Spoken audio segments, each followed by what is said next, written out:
ملتان، تونسا، مظفر گڑھ، احمد پور شرکیہ، سخی سرور، جلال پور پیروالا اور لاڑکانہ میں آندھی اور طوفانی بارش۔ شجاع آباد میں آندھی اور بارش سے بوسیدہ دیوار گرنے سے 6 سالہ بچہ جاں بحق ہو گیا۔ مختلف حادثات میں ایک بچی اور خاتون سمیت 13 افراد زخمی ہوئے۔ تونسا میں چڑیا گھر، ٹویوٹا کالج اور گھروں کی دیواریں گرنے سے گاڑیوں کو بھی نقصان پہنچا۔ مظفر گڑھ میں خاتون اور بچوں سمیت 5 افراد زخمی ہوئے۔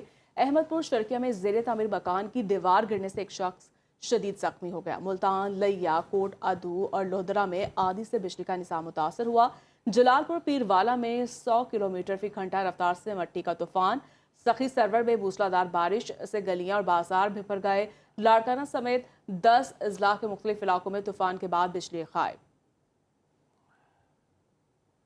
وفاقی بجٹ کی تیاری کے سلسلے میں اتحادی جماعتوں سے مشاورت کا عمل آخری مرحلے میں داخل۔ وفاقی بجٹ 10 جون کو پیش ہوگا۔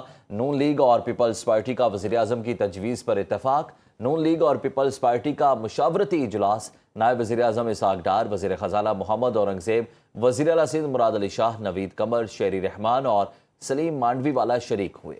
اعلامیے کے مطابق اجلاس میں بجٹ 2026-27 ترقیاتی منصوبوں، مالیاتی استحکام اور عوامی فلاحی ترجیحات پر تفصیلی مشاورت کی گئی۔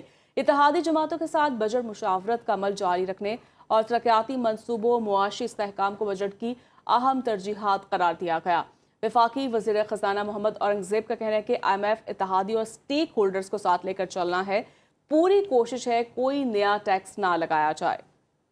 بجٹ میں عوامی ریلیف کی تجاویز شامل کی جا رہی ہیں۔ غیر رسمی معیشت کو ٹیکس نیٹ میں لانے کے لیے مؤثر اقدامات کیے جا رہے ہیں۔ وزیراعظم شہباز شریف کی صنعت کاروں اور کاروباری شخصیات کے بجٹ پر مشاورت۔ وزیراعظم نے کہا حکومتی اقدامات سے ملکی معیشت بہتر ہوئی، بیرونی سرمایہ کاروں کا اعتماد بحال ہوا، کاروباری کمیونٹی کی حکومت کا مالیاتی پالیسی پر اعتماد کا اظہار۔